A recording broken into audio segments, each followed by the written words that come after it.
તો Amit Shah press conference કરી રહ્યા છે, આવો સાંભળીએ। कुछ बाकी है, परंतु जो शुरुआती ट्रेंड मिले दक्षिण भारत में भी भारतीय जनता पार्टी को बहुत अच्छा रिस्पांस मिल रहा है और इसके कारण हमारा 400 पार का लक्ष्य हम निश्चित रूप से सिद्ध करेंगे। ये हम सबका विश्वास बना है। मित्रों, आप जैसे जानते हैं, कुछ दिन से कांग्रेस पार्टी ने हमारे 400 पार के लक्ष्य को ट्विस्ट करना शुरू किया है। उन्होंने एक प्रकार से 400 पार के लक्ष्य को संविधान बदलने के लिए ये लक्ष्य है और दूसरा एक अपप्रचार कर रहे हैं कि भारतीय जनता पार्टी 400 पार करने के बाद आरक्षण को समाप्त कर देगी। ये दोनों चीजें निराधार और तथ्यहीन है। भारतीय जनता पार्टी को पूर्ण बहुमत इस देश की जनता ने 2014 में भी दिया, 2019 में भी दिया। हम 10 साल से पूर्ण बहुमत के साथ की सरकार चला रहे हैं। हमने पूर्ण बहुमत का उपयोग कांग्रेस की तरह इमरजेंसी डालकर लोकतंत्र का गला घोंटने में नहीं किया। इमरजेंसी डालने के लिए, लोकसभा का टर्म एक्सटेंड करने के लिए, संविधान बदल करने में नहीं किया। हमने पूर्ण बहुमत का उपयोग धारा 370 को समाप्त करने में किया, ट्रिपल तलाक को समाप्त करने में किया, अंग्रेजों के कानून बदलकर भारतीय संस्कार और भारतीय पद्धति के कानून लाने में किया, कोरोना के खिलाफ लड़ने में किया और जब कोर्ट से जनादेश मिल गया तो राम मंदिर के निर्माण में भी हमारी सरकार ने पूरी अनुकूल जमीन तैयार करने में अपनी भूमिका की। कांग्रेस पार्टी एक झूठ फैलाकर जनता के बीच में भ्रांति पैदा करना चाहती है।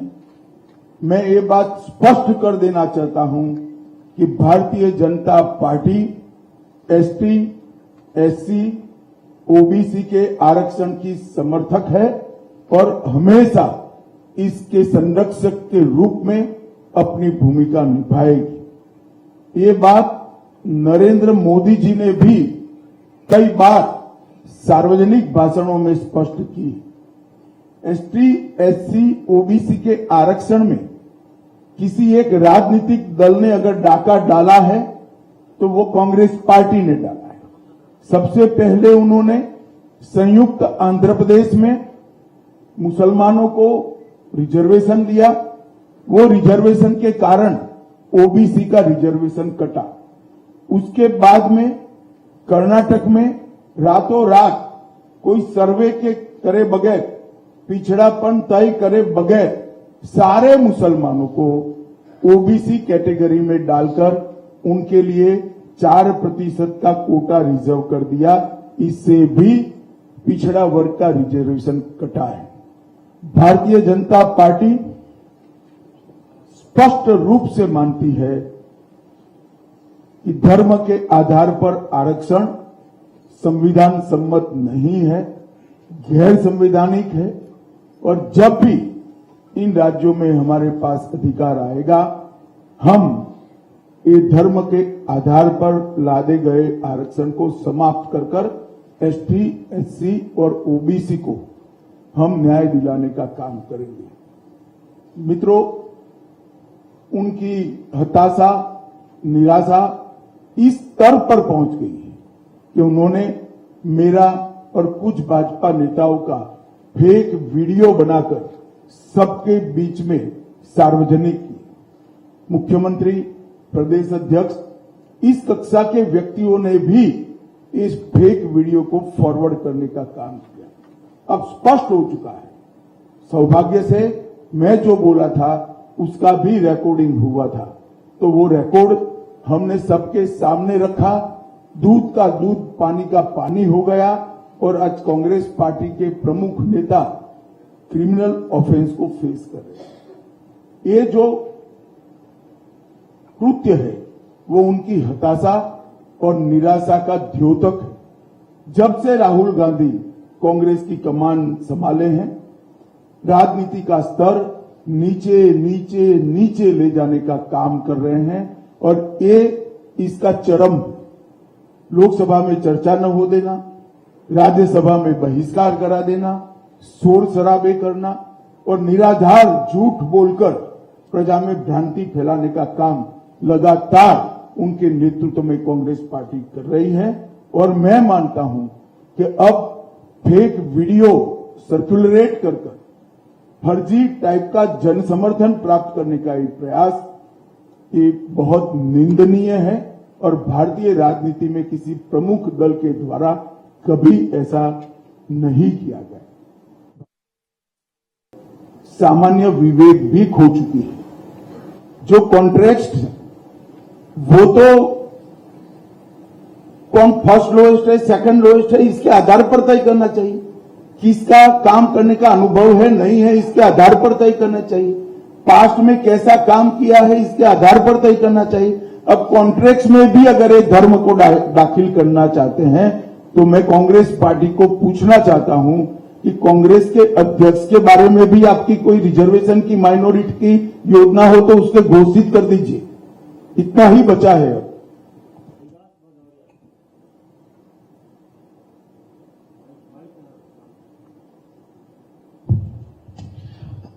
अमित जी, मेरा सवाल ये है कि प्रधानमंत्री बार बार ये कह रहे हैं कि 100 दिनों के अंदर वो एक बड़े फैसले लेने वाले हैं। उनकी सरकार कई बड़े फैसले। विकास जी, 100 दिन होंगे, मालूम पड़ जाएगा, हम ही जीत कर आने वाले। थोड़ी क्यूरियोसिटी को शांत करें।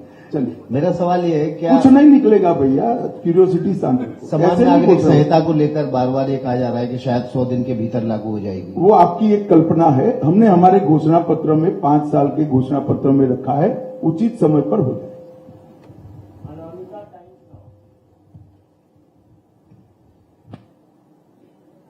राहुल गांधी बोल रहे हैं कि एक्सरे की बात चल रहा है देश में, जिससे दूध का दूध और पानी का पानी हो जाएगा। इसमें क्या विचार है आपकी? देखिए, राहुल जी कुछ भी बोल सकते हैं, कुछ भी कर सकते हैं। गनीमत है कि उनको करने का मौका जनता नहीं देती है और इस बार भी नहीं मिलने वाला है। धन्यवाद। अब शायद वीडियो ठीक से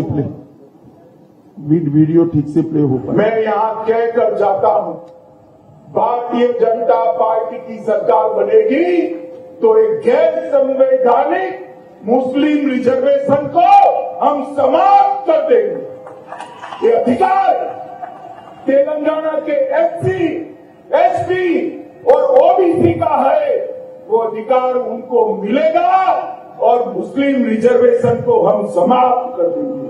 भारतीय जनता पार्टी की सरकार बनेगी तो एक गैर संवैधानिक एससी, एसटी और ओबीसी का है, वो रिजर्वेशन को हम समाप्त कर देंगे। रिजर्वेशन को हम समाप्त कर देंगे। तो दोनों वीडियो आपके सामने है। मेरा करबद्ध निवेदन है कि रिजर्वेशन के बारे में और इस फेक वीडियो के बारे में कांग्रेस जो भ्रांति फैला रही है, वो भ्रांति को निरस्त करने में मीडिया भी अपना सहयोग दे। और आप सभी का इतनी सुबह यहां आने के लिए बहुत बहुत धन्यवाद। नमस्कार। हाँ, बोलिए।